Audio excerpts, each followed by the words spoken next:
Hello guys, in this video I'm going to show you how to delete photos from the Insta360 Go3 camera or any of the Insta360 Go versions.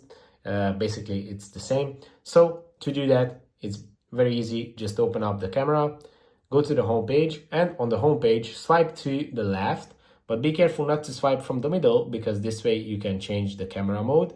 But we want to go to the gallery, which you can do by swiping from the edge of the screen.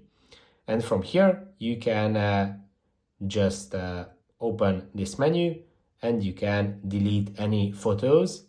You can just click on it and tap on the top right corner of the screen where you see delete file, and you can confirm it and it's going to be deleted.